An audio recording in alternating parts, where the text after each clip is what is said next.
Frankenstein, or the Modern Prometheus, by Mary Wollstonecraft Godwin Shelley. Chapter 9.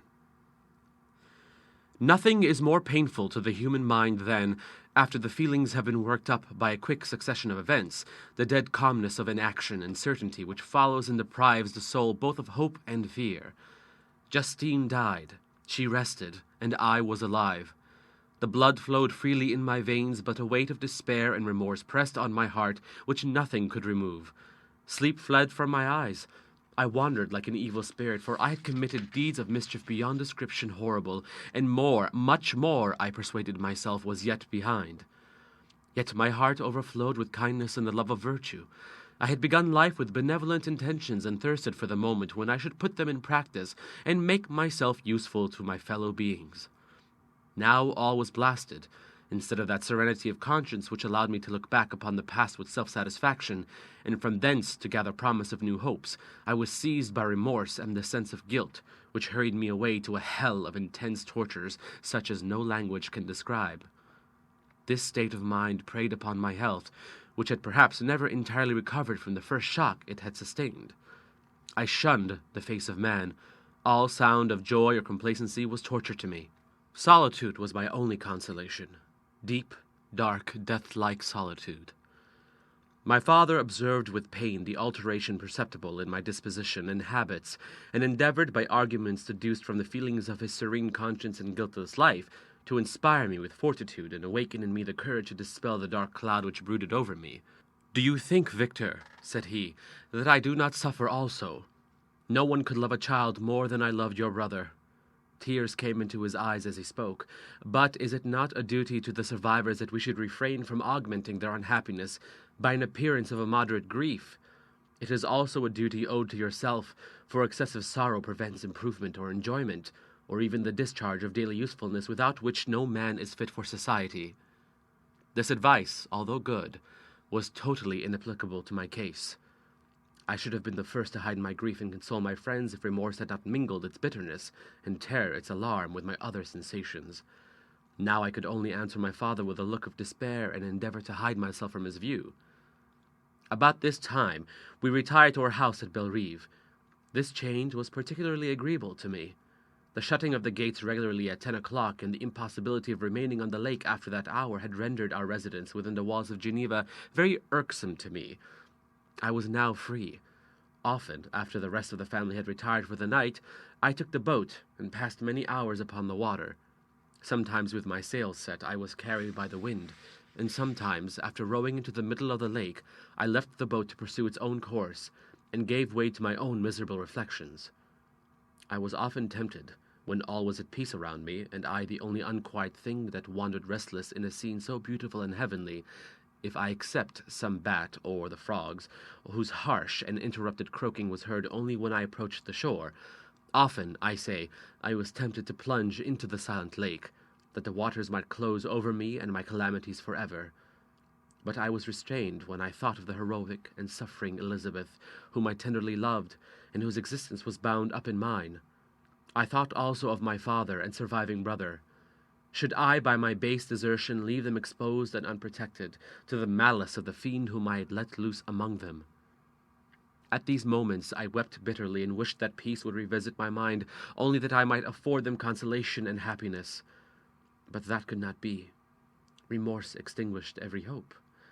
I had been the author of unalterable evils, and I lived in daily fear lest the monster whom I had created should perpetrate some new wickedness. I had an obscure feeling that all was not over, and that he would still commit some signal crime, which by its enormity should almost efface the recollection of the past. There was always scope for fear so long as anything I loved remained behind. My abhorrence of this fiend cannot be conceived. When I thought of him I gnashed my teeth, my eyes became inflamed, and I ardently wished to extinguish that life which I had so thoughtlessly bestowed. When I reflected on his crimes and malice, my hatred and revenge burst all bounds of moderation. I would have made a pilgrimage to the highest peak of the Andes, could I when there have precipitated him to their base. I wished to see him again, that I might wreak the most extent of abhorrence on his head and avenge the deaths of William and Justine. Our house was the house of mourning. My father's health was deeply shaken by the horror of the recent events. Elizabeth was sad and desponding. She no longer took delight in her ordinary occupations. All pleasure seemed to her sacrilege toward the dead. Eternal woe and tears, she then thought, was the just tribute she should pay to innocence so blasted and destroyed. She was no longer that happy creature who in earlier youth wandered with me on the banks of the lake and talked with ecstasy of our future prospects. The first of those sorrows which are sent to wean us from the earth had visited her, and its dimming influence quenched her dearest smiles. "When I reflect, my dear cousin," said she, "on the miserable death of Justine Moritz, I no longer see the world and its works as they before appeared to me. Before I looked upon the accounts of vice and injustice that I read in books, or heard from others as tales of ancient days or imaginary evils. At least they were remote and more familiar to reason than to the imagination. But now misery has come home, and men appear to me as monsters thirsting for each other's blood. Yet I am certainly unjust. Everybody believed that poor girl to be guilty, and if she could have committed the crime for which she suffered, assuredly she would have been the utmost depraved of human creatures. For the sake of a few jewels, to have murdered the son of her benefactor and friend, a child whom she had nursed from its birth and appeared to love as if it had been her own. I could not consent to the death of any human being, but certainly I should have thought such a creature unfit to remain in the society of men. But she was innocent. I know, I feel she was innocent. You are of the same opinion, and that confirms me. Alas, Victor, when falsehood can look so like the truth, who can assure themselves of certain happiness? I feel as if I were walking on the edge of a precipice, towards which thousands are crowding and endeavoring to plunge me into the abyss. William and Justine were assassinated, and the murderer escapes. He walks about the world free and perhaps respected, but even I were condemned to suffer on the scaffold for the same crimes. I would not change places with such a wretch. I listened to this discourse with extremest agony. I, not indeed, but in effect, was the true murderer. Elizabeth read my anguish in my countenance, and kindly taking my hand, said, "My dearest friend, you must calm yourself. These events have affected me, God knows how deeply, but I am not so wretched as you are. There is an expression of despair and sometimes of revenge in your countenance that makes me tremble. Dear Victor, banish these dark passions. Remember the friends around you who center all their hopes in you. Have we lost the power of rendering you happy? Ah, while we love, while we are true to each other, here in this land of peace and beauty, your native country, we may reap every tranquil blessing. What can disturb our peace?" And could not such words from her, whom I fondly prized before every other gift of fortune, suffice to chase away the fiend that lurked in my heart? Even as she spoke, I drew near to her, as if in terror, lest at that very moment the destroyer had been near to rob me of her. Thus not the tenderness of friendship, nor the beauty of earth, nor of heaven could redeem my soul from woe. The very accents of love were ineffectual. I was encompassed by a cloud which no beneficial influence could penetrate. The wounded deer, dragging its fainting limbs to some untrodden brake, there to gaze upon the arrow which had pierced it and to die, was but a type of me. Sometimes I could cope with the sullen despair that overwhelmed me, but sometimes the whirlwind passion of my soul drove me to seek, by bodily exercise and by change of place, some relief from my intolerable sensations. It was during an access of this kind that I suddenly left my home, and bending my steps towards the near alpine valleys, sought in the magnificence, the eternity of such scenes, to forget myself and my ephemeral, because human, sorrows. My wanderings were directed towards the valley of Chamonix. I had visited it frequently during my boyhood. 6 years had passed since then. I was a wreck, but naught had changed in those savage and enduring scenes. I performed the first part of my journey on horseback. I afterwards hired a mule, as the more sure-footed and least liable to receive injury on these rugged roads. The weather was fine. It was about the middle of the month of August, nearly 2 months after the death of Justine, that miserable epoch from which I dated all my woe. The weight upon my spirit was sensibly lightened as I plunged yet deeper into the ravine of Arve. The immense mountains and precipices that overhung me on every side, the sound of the river raging among the rocks, and the dashing of the waterfalls around spoke of a power mighty as omnipotence. And I ceased to fear or to bend before any being less almighty than that which had created and ruled the elements, here displayed in their most terrific guise. Still, as I ascended higher, the valley assumed a more magnificent and astonishing character. Ruined castles hanging on the precipices of piny mountains, the impetuous Arve, and cottages every here and there peeping forth from among the trees formed a scene of singular beauty. but it was augmented and rendered sublime by the mighty Alps, whose white and shining pyramids and domes towered above all as belonging to another earth, the habitations of another race of beings. I passed the bridge of Pélissier, where the ravine which the river forms opened before me, and I began to descend the mountain that overhangs it. Soon after, I entered the valley of Chamonix. This valley is more wonderful and sublime, but not so beautiful and picturesque as that of Servox, through which I had just passed. The high and snowy mountains were its immediate boundaries, but I saw no more ruined castles and fertile fields. Immense glaciers approached the road. I heard the rumbling thunder of the falling avalanche and marked the smoke of its passage. Mont Blanc, the supreme and magnificent Mont Blanc, raised itself from the surrounding aiguilles, and its tremendous dome overlooked the valley. A tingling, long-lost sense of pleasure often came across me during this journey. Some turn in the road, some new object suddenly perceived and recognized, reminded me of days gone by, and were associated with the light-hearted gaiety of boyhood. The very winds whispered in soothing accents, and maternal nature bade me weep no more. Then again the kindly influence ceased to act. I found myself fettered again to grief and indulging in all the misery of reflection. Then I spurred on my animal, striving so to forget the world, my fears, and more than all, myself. Or in a more desperate fashion I alighted and threw myself on the grass, weighed down by horror and despair. At length I arrived at the village of Chamonix. Exhaustion succeeded to the extreme fatigue both of body and of mind which I had endured. For a short space of time I remained at the window watching the pallid lightnings that played above Mont Blanc, and listening to the rushing of the Arve which pursued its noisy way beneath. The same lulling sounds acted as a lullaby to my too keen sensations. When I placed my head upon my pillow, sleep crept over me. I felt it as it came and blessed the giver of oblivion. End of chapter. Read by Fadi Akhtar for Lit2Go, on the web at fcit.usf.edu.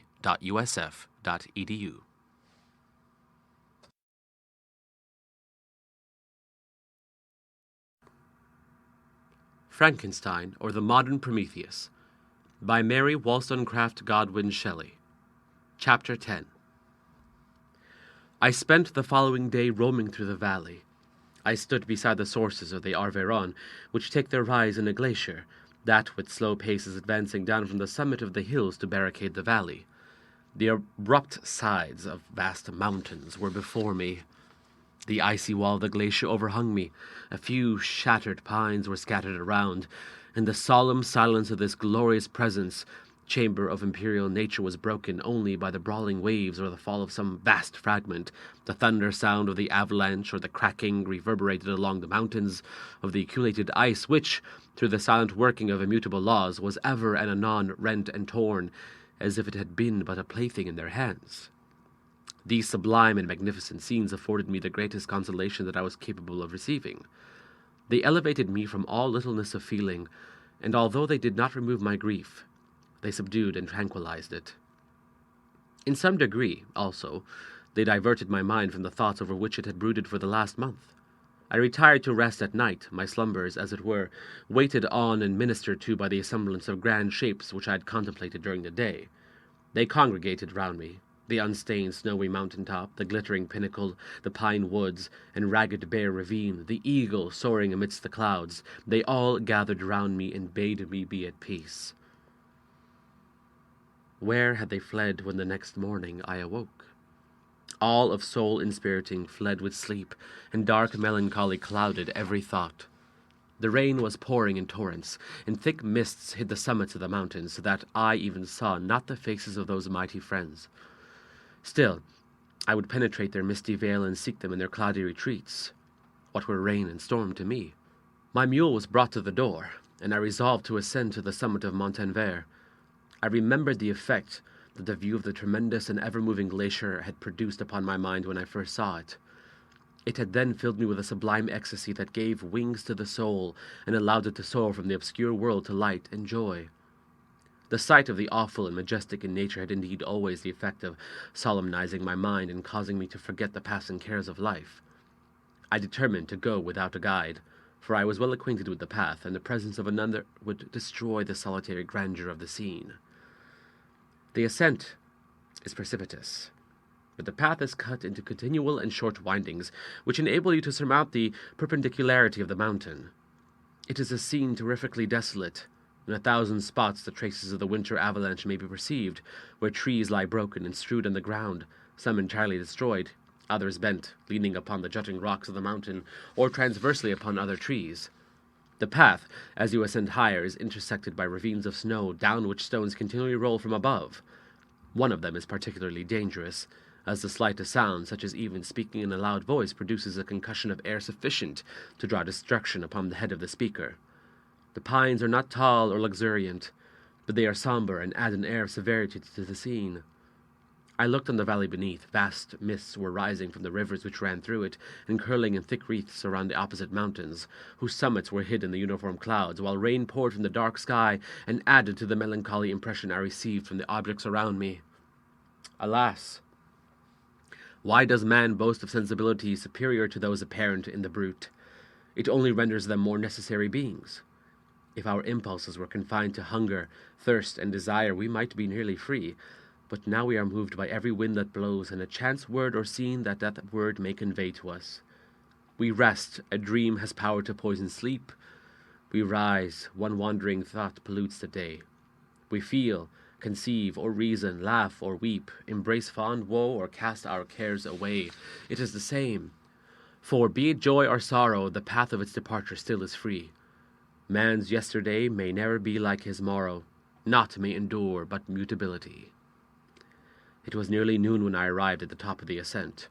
For some time I sat upon the rock that overlooks the sea of ice. A mist covered both that and the surrounding mountains. Presently a breeze dissipated the cloud, and I descended upon the glacier.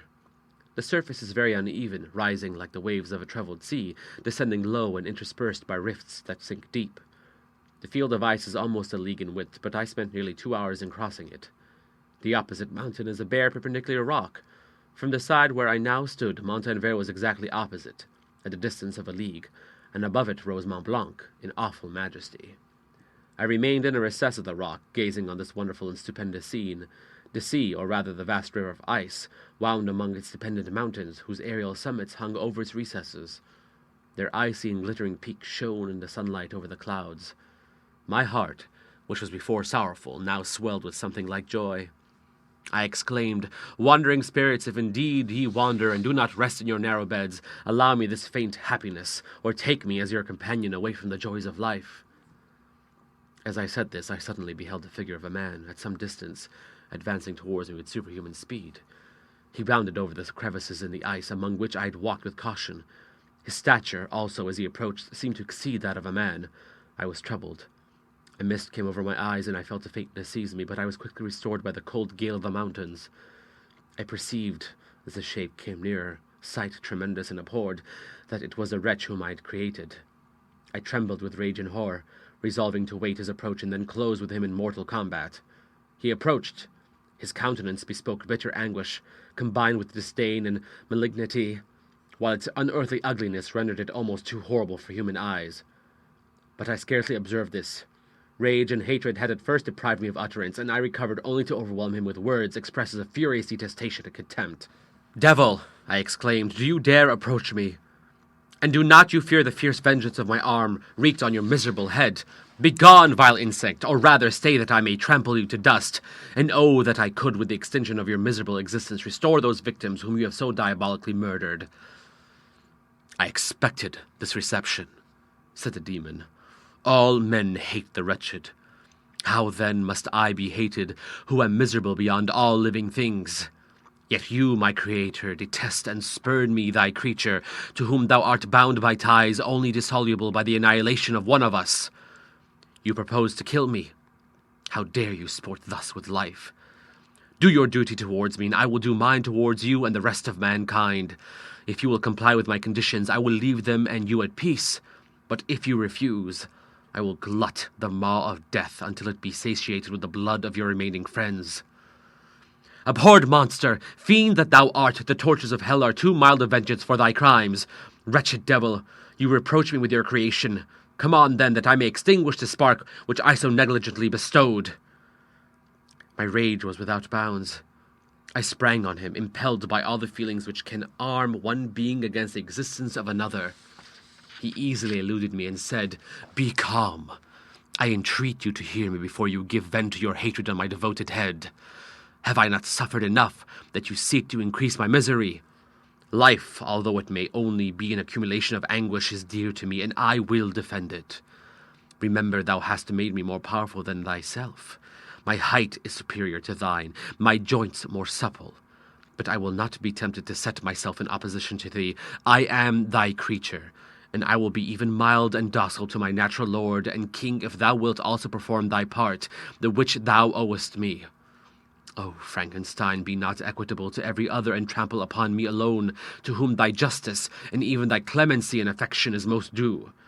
Remember that I am thy creature. I ought to be thy Adam, but I am rather the fallen angel, whom thou drivest from joy for no misdeed. Everywhere I see bliss, from which I alone am irrevocably excluded. I was benevolent and good. Misery made me a fiend. Make me happy, and I shall again be virtuous. Begone! I will not hear you. There can be no community between you and me. We are enemies. Begone, or let us try our strength in a fight in which one must fall. How can I move thee? Will no entreaties cause thee to turn a favorable eye upon thy creature, who implores thy goodness and compassion? Believe me, Frankenstein, I was benevolent. My soul glowed with love and humanity. But am I not alone, miserably alone? You, my creator, abhor me. What hope can I gather from your fellow creatures who owe me nothing? They spurn and hate me. The desert mountains and dreary glaciers are my refuge. I have wandered here many days. The caves of ice which I only do not fear are a dwelling to me, and the only one which man does not grudge. These bleak skies I hail, for they are kinder to me than your fellow beings. If the multitude of mankind knew of my existence, they would do as you do and arm themselves for my destruction. Shall I not then hate them who abhor me? I will keep no terms with my enemies. I am miserable, and they shall share my wretchedness. Yet it is in your power to recompense me, and deliver them from an evil which it only remains for you to make so great, that not only you and your family, but thousands of others shall be swallowed up in the whirlwinds of its rage. Let your compassion be moved, and do not disdain me. Listen to my tale. When you have heard that, abandon or commiserate me, as you shall judge that I deserve. But hear me. The guilty are allowed by human laws, bloody as they are, to speak in their own defense before they are condemned. Listen to me, Frankenstein. You accuse me of murder, and yet you would, with a satisfied conscience, destroy your own creature. Oh, praise the eternal justice of man. Yet I ask you not to spare me. Listen to me, and then, if you can, and if you will, destroy the work of your hands. Why do you call to my remembrance, I rejoined, circumstances of which I shudder to reflect, that I have been the miserable origin and author? Cursed be the day, abhorred devil, in which you first saw light. Cursed, although I curse myself, be the hands that formed you. You have made me wretched beyond expression. You have left me no power to consider whether I am just to you or not. Begone! Relieve me from the sight of your detested form. Thus I relieve thee, my creator, he said, and placed his hated hands before my eyes, which I flung from me with violence. Thus I take from thee a sight which you abhor. Still, thou canst listen to me and grant me thy compassion. By the virtues that I once possessed, I demand this from you. Hear my tale. It is long and strange, and the temperature of this place is not fitting to your fine sensations. Come to the hut upon the mountain. The sun is yet high in the heavens. Before it descends to hide itself behind your snowy precipices and illuminate another world, you will have heard my story and can decide. On you it rests, whether I quit forever the neighborhood of man and lead a harmless life, or become the scourge of your fellow creatures and the author of your own speedy ruin. As he said this, he led the way across the ice. I followed. My heart was full, and I did not answer him, but as I proceeded I weighed the various arguments that he had used and determined at least to listen to his tale. I was partly urged by curiosity, and compassion confirmed my resolution. I had hitherto supposed him to be the murderer of my brother, and I eagerly sought a confirmation or denial of this opinion. For the first time, also, I felt what the duties of a creator towards his creature were, and that I ought to render him happy before I complained of his wickedness. These motives urged me to comply with his demand. We crossed the ice, therefore, and ascended the opposite rock. The air was cold, and the rain again began to descend. We entered the hut, the fiend with an air of exultation, I with a heavy heart and depressed spirits. But I consented to listen, and seating myself by the fire which my odious companion had lighted, He thus began his tale. End of chapter.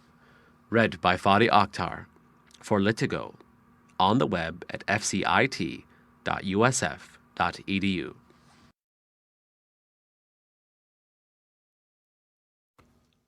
Frankenstein, or the Modern Prometheus, by Mary Wollstonecraft Godwin Shelley.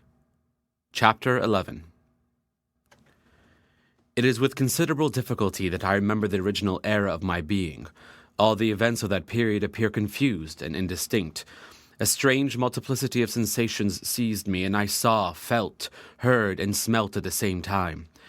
And it was indeed a long time before I learned to distinguish between the operations of my various senses. By degrees I remember a stronger light pressed upon my nerves, so that I was obliged to shut my eyes. Darkness then came over me and troubled me, but hardly had I felt this, when by opening my eyes, as I now suppose, the light poured in upon me again.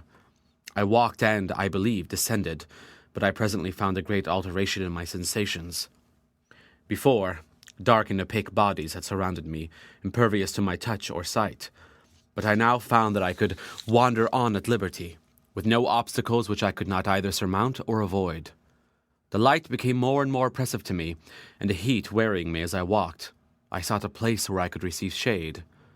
This was the forest near Ingolstadt, and here I lay by the side of a brook resting from my fatigue, until I felt tormented by hunger and thirst. This roused me from my nearly dormant state, and I ate some berries which I found hanging on the trees or lying on the ground. I slaked my thirst at the brook, and then lying down was overcome by sleep. It was dark when I awoke. I felt cold also, and half frightened, as it were, instinctively, finding myself so desolate. Before I had quitted your apartment, on a sensation of cold I had covered myself with some clothes, but these were insufficient to secure me from the dews of night. I was a poor, helpless, miserable wretch. I knew and could distinguish nothing, but feeling pain invade me on all sides, I sat down and wept. Soon a gentle light stole over the heavens and gave me a sensation of pleasure. I started up and beheld a radiant form rise from among the trees. The moon. I gazed with a kind of wonder. It moved slowly, but it enlightened my path, and I again went out in search of berries. I was still cold when under one of the trees I found a huge cloak, with which I covered myself, and sat down upon the ground. No distinct ideas occupied my mind. All was confused. I felt light, and hunger, and thirst, and darkness. Innumerable sounds rang in my ears, and on all sides various scents saluted me. The only object that I could distinguish was the bright moon, and I fixed my eyes on that with pleasure. Several changes of day and night passed, and the orb of night had greatly lessened when I began to distinguish my sensations from each other. I gradually saw plainly the clear stream that supplied me with drink, and the trees that shaded me with their foliage. I was delighted when I first discovered that a pleasant sound, which often saluted my ears, proceeded from the throats of the little winged animals who had often intercepted the lights from my eyes. I began also to observe with greater accuracy the forms that surrounded me, and to perceive the boundaries of the radiant roof of light which canopied me. Sometimes I tried to imitate the pleasant songs of the birds, but was unable. Sometimes I wished to express my sensations in my own mode, but the uncouth and inarticulate sounds which broke from me frightened me into silence again. The moon had disappeared from the night, and again with a lessened form showed itself, while I still remained in the forest. My sensations had by this time become distinct, and my mind received every day additional ideas. My eyes became accustomed to the light and to perceive objects in their right forms. I distinguished the insect from the herb, and by degrees one herb from another. I found that the sparrow uttered none but harsh notes, whilst those of the blackbird and thrush were sweet and enticing. One day, when I was oppressed by cold, I found a fire which had been left by some wandering beggars, and was overcome with delight at the warmth I experienced from it. In my joy, I thrust my hand into the live embers, but quickly drew it out again with a cry of pain. How strange, I thought, that the same cause should produce such opposite effects. I examined the materials of the fire, and to my joy found it to be composed of wood. I quickly collected some branches, but they were wet and would not burn. I was pained at this, and sat still watching the operation of the fire. The wet wood man's instrument, nor the song of the birds. I since found that he read aloud, but at that time I knew nothing of the science of words or letters. The family, after having been thus occupied for a short time, extinguished their lights and retired, as I conjectured, to rest. End of chapter.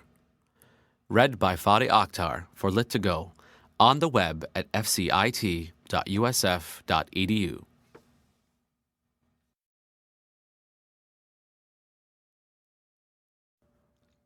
Frankenstein, or the Modern Prometheus, by Mary Wollstonecraft Godwin Shelley. Chapter 12. I lay on my straw, but I could not sleep. I thought for the occurrences of the day. What chiefly struck me was the gentle manners of these people, and I longed to join them, but dared not. I remembered too well the treatment I had suffered the night before from the barbarous villagers, and resolved, whatever course of conduct I might hereafter think it right to pursue, that for the present I would remain quietly in my hovel, watching and endeavoring to discover the motives which influenced their actions. The cottagers arose the next morning before the sun, laborious occupations within. The old man, whom I soon perceived to be blind, employed his leisure hours on his instrument or in contemplation.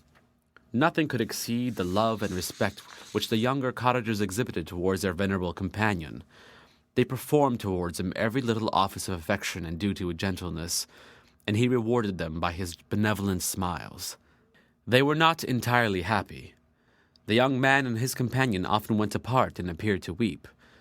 I saw no cause for their unhappiness, but I was deeply affected by it. If such lovely creatures were miserable, it was less strange that I, an imperfect and solitary being, should be wretched. Yet why were these gentle beings unhappy? They possessed a delightful house, for such it was in my eyes, and every luxury.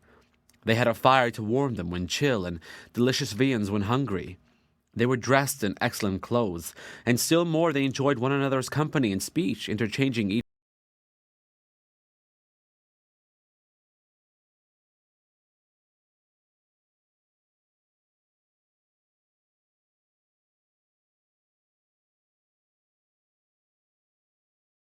attic.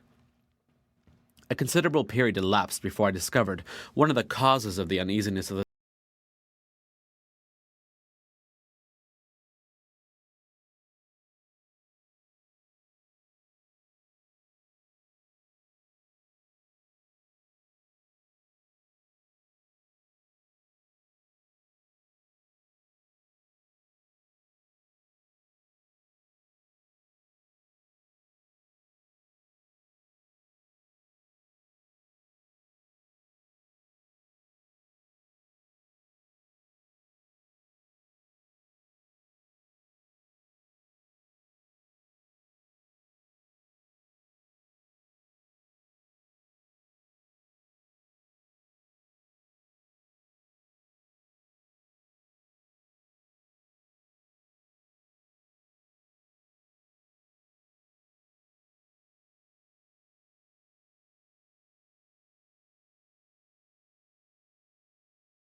I did not then understand the signification of these terms. My thoughts now became more active, and I longed to discover the motives and feelings of these lovely creatures. I was inquisitive to know why Felix appeared so miserable, and Agatha so sad. I thought, foolish wretch, that it might be in my power to restore happiness to these deserving people. When I slept or was absent, the forms of the venerable blind father, the gentle Agatha, and the excellent Felix flitted before me. I looked upon them as superior beings who would be the arbiters of my future destiny. I formed in my imagination 1,000 pictures representing myself to them, and their reception of me. I imagined that they would be disgusted, until, by my gentle demeanor and conciliating words, I should first win their favor and afterwards their love. These thoughts exhilarated me and led me to apply with fresh ardor to the acquiring the art of language. My organs were indeed harsh, but supple, and although my voice was very unlike the soft music of their tones, yet I pronounced such words as I understood with tolerable ease. It was as the ass and the lapdog, yet surely the gentle ass whose intentions were affectionate, although his manners were rude, deserved better treatment than blows and execration. The pleasant showers and genial warmth of spring greatly altered the aspect of the earth. Men who before this change seemed to have been hid in caves dispersed themselves and were employed in various arts of cultivation. The birds sang in more cheerful notes, and the leaves began to bud forth on the trees. Happy, happy earth! Fit habitation for gods, which, so short a time before, was bleak, damp, and unwholesome. My spirits were elevated by the enchanting appearance of nature. The past was blotted from my memory, the present was tranquil, and the future gilded by bright rays of hope and anticipations of joy. End of chapter. Read by Fadi Akhtar for Lit to Go, on the web at fcit.usf.edu.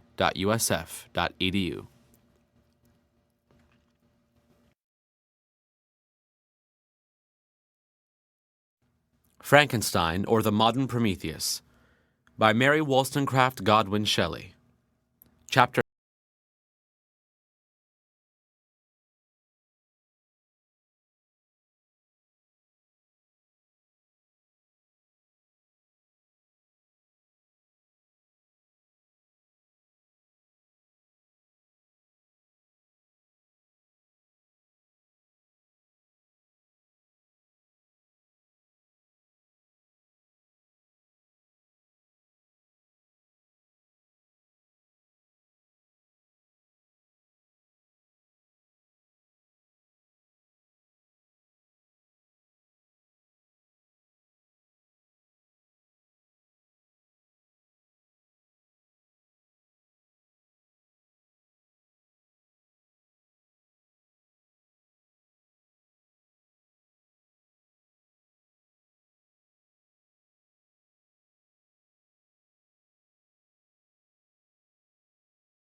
base and vicious, as many on record have been, appeared the lowest degradation, a condition more abject than that of the blind mole or harmless worm. For a long time, I could not conceive how one man could go forth to murder his fellow, or even why there were laws and governments. But when I heard details of vice and bloodshed, my wonder ceased, and I turned away with disgust.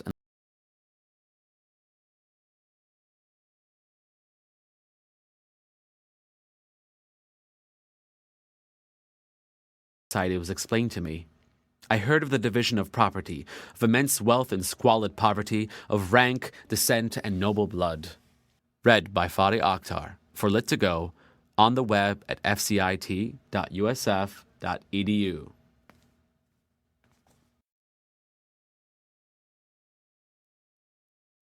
Frankenstein, or the Modern Prometheus, by Mary Wollstonecraft Godwin Shelley. Chapter 14. Some time elapsed before I learned the history of my friends. It was one which could not fail to impress itself deeply on my mind, unfolding as it did a number of circumstances, each interesting and wonderful to one so utterly inexperienced as I was. The name of the old man was de Lacy. He was descended from a good family in France, where he had lived for many years in affluence, respected by his superiors and beloved by his equals. His son was bred in the service of his country, and Agatha had ranked with ladies of the highest distinction. A few months before my arrival, they had lived in a large and luxurious city called Paris, surrounded by friends and possessed of every enjoyment which virtue, refinement of intellect, or taste, accompanied by moderate fortune, could afford. The father of Safi had been the cause of their ruin.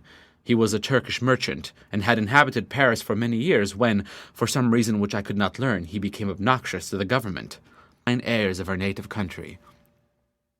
The Turk allowed this intimacy to take place, and encouraged the hopes of the youthful lovers, while in his heart he had formed far other plans.